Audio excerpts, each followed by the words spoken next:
Okay, we're going to start with the nation. Ondo APC members advance support for Jimo Ibrahim. Army to Delta community identify killers.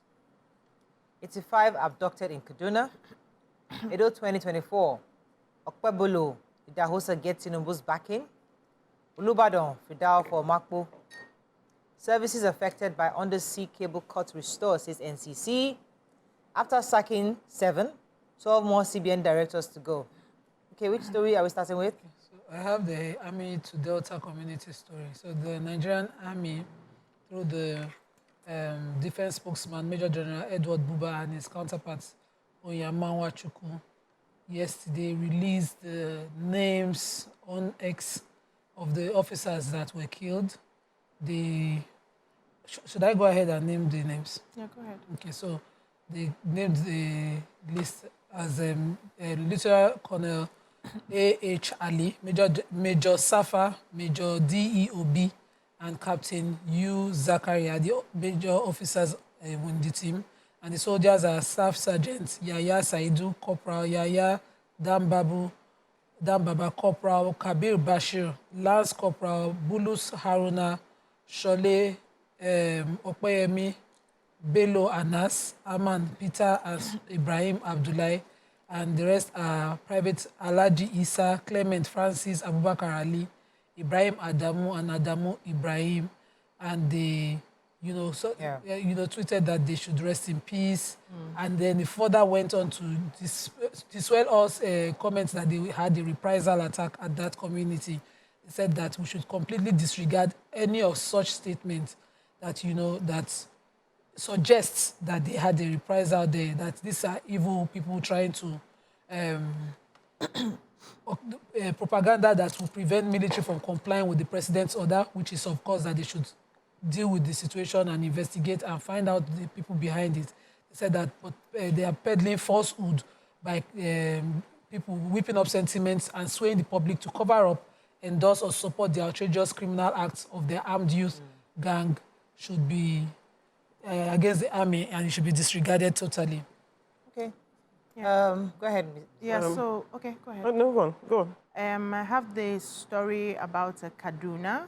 They said Kaduna has become a hotbed of abductions. We know March 7th, 287 people were abducted from the local education authority, primary school in Kuriga, Chikun local government area of Kaduna. They are still not have been rescued. Last Monday, again, I took the story that about 61 persons were abducted by suspected terrorists who attacked the Buda community in Kajuru local government area of Kaduna State. And now they said 86 persons were kidnapped on Sunday night, just this Sunday. And, the bandits invaded the Kajuru Station, a community in Kajuru local government area of the state, and kidnapped the 86 persons. They said they broke into shops, scattered away food items and other valuables, and they invaded the village with sophisticated weapons at about 10 p.m. when they, had their way. But a member of the House of Representatives in the morning said that by the time he had gone there to check on what had happened, they had not seen police officers coming to settle the people, and the villagers are traumatized that the government needs to re-strategize in tackling these terrorists. They are also waiting for the military to do something about this. So the Chief of Defense Staff General Christopher Musa said the military was working tirelessly to free abducted pupils, and the security machinations and machineries will be getting really deep into this, and they will bring every evil machination to justice. While he said this, he had visited the governor of Kaduna State to commiserate with the people over the Kuriga school incident that happened. And he was saying that it seemed that some individuals were working against the state, against the administration to destabilize the country, and they are working to see how they can get them and punish them. Okay. The 8th-day Fidel prayer for the late Ulubadan. Yeah, is going to hold on Friday, and they're holding it at the Mapo Hall. They can't do it in his house because of the huge crowds that they are expecting. They're also waiting for the governor to come back, and his family were visited. He was only 2 years in Yeah, on the stool. The former chief of staff, Buda, went to visit him. You know, he had been given an honorary title by the other, you know, and he said, oh, he was a great guy, he was nice friend and everything. So they are all mourning him, and after 21 days, they will name the next Olubadan. Olubadan. Okay. Yeah, I won't take that thing. What would you have done? So let me take that as a fallout from the Jim Obaze report. If you recall, Jim Obaze was appointed as a special investigator by the president to scrutinize the activities of CBN. So 7 directors of the CBN have been sacked, although 2 have accepted their fate. 5 others are challenging the sack, saying that they had no wrongdoing. According to this report, 12 more directors of the CBN are expected to get their letters soon. According to this report, it said that these 5 directors have decided to challenge their termination because, according to them, no wrongdoing has been linked to them, and they have not been implicated in any misconduct. One of the directors affected has just 2 years, 2 months left in office, and they're saying that part of the consequence of this sack is the fact that they're not going to get they're not going to be given their benefits, especially considering their years of service and absence in the charges. So 2 have accepted their fate; they've left CBN. 5 are challenging it, and we're expecting 12 more to be sacked in the coming days. Wow. Based on this, Obaze, we wanted to see the report, but they didn't expose it to us. They didn't give it to us. I'm not sure. Like they only know that. I didn't hear of the report. What happened? So, you know, the president had hired a special investigator to look at the activities of CBN, on all the issues, especially after the Emefiele thing happened. So they got in someone, and he had concluded the report and handed it over to the president. We thought we'd get excerpts of it, but it wasn't released to the public. But now they're already acting on that report, and that's what we're saying that's happening in CBN. Maybe they will stop selling money outside. Moving on now to the Punch.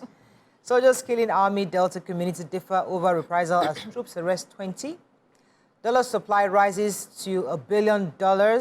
Naira closes as 1,572 Naira to the dollar. Cable call telcos pledge 100% voice data services today. Rep summon Edu and Ramfak over the judges' poor pay. Withheld salaries, Sanu Nasu strike grounds varsities. EFCC recovers 324 houses, documents for Kano pensioners. 87 abducted in fresh Kaduna raid, Borno bomber dies. And tension in Ogun as transport unions clash over ticket sales. Okay, which story are we starting with? Go on. Okay, so last Thursday, I don't know which one you took. There were cuts in the undersea cable supply, supplying broadband internet connectivity to Nigeria and countries in the West African sub-region.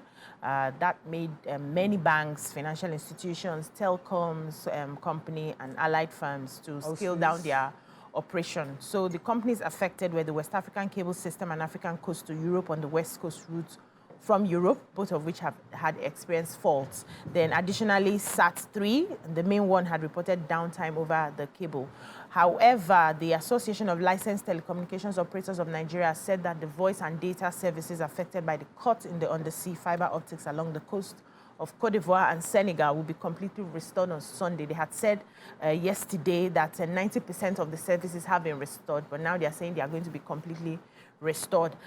They had all those telecommunications had to find an alternative route to divert their services, but now with the restoration, I think they will go back and some of the delays would have been lifted. Yeah. So there's good news for those who challenge. I think we should go on a short break. When we come back, we continue with our review. Stay with us. We'll be right back.